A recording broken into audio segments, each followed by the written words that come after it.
और स्नान से शरीर की शुद्धि होती है। कालीन स्नान शौचाभ्याम संस्कारस्तव सिद्धया, और संस्कार से परिवार की शुद्धि होती है। और धन दान करने से धन की शुद्धि होती है। रुपया धन आदि को जो कमा करके दान नहीं करते हैं, उनके धन मलवत स्मृतम यानी मल विष्ठा के समान वो पड़े रह जाते हैं, वो विष्ठा के समान हो जाते हैं। इसलिए दान करने से धन की शुद्धि होती है, और सेवा करने से तन की शुद्धि होती है, और भजन करने से मन की शुद्धि होती है।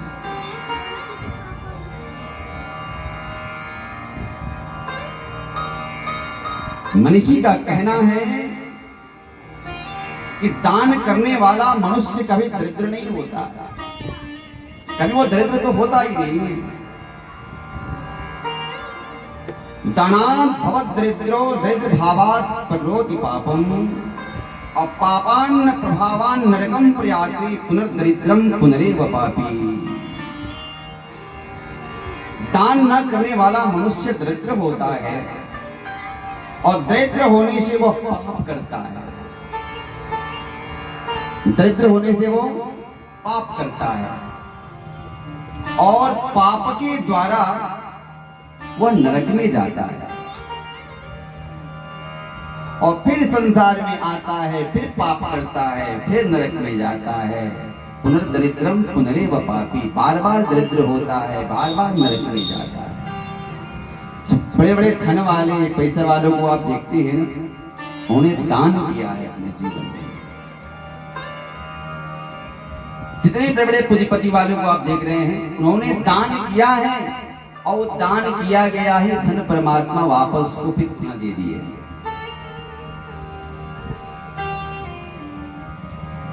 याचिका नहीं वह याचन्ति बोधयन्ति गृहे गृहे।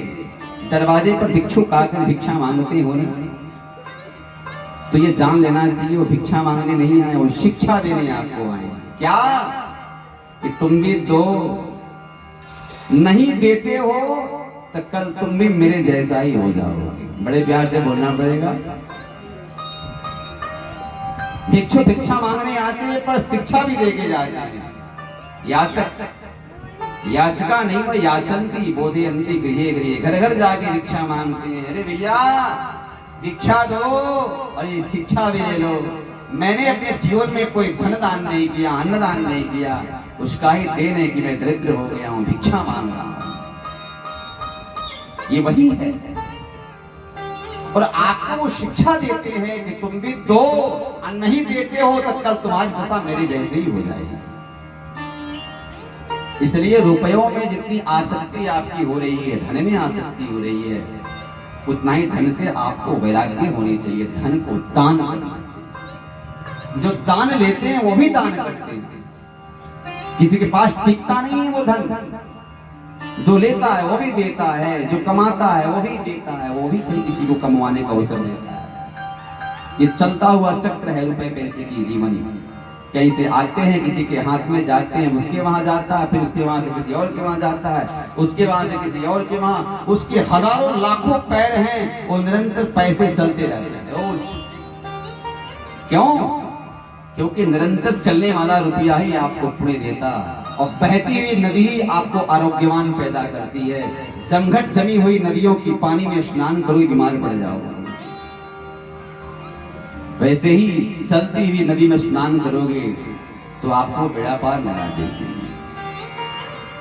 वैसे ही निरंतरता के रूप में धन कमाए हुए 4 हिस्से में से एक हिस्सा तो धन दान ही कर देनी चाहिए। यज्ञ करके, धर्म करके, कथा में, पूजन में आदि। इसलिए सज्जनों, दान मेकम कलौ युगे, और कलयुग में दान की प्रधानता है। कलयुग में दान की प्रधानता। एक बार देवर्षि नारद जी वृंदावन में आए, और वृंदावन में आकर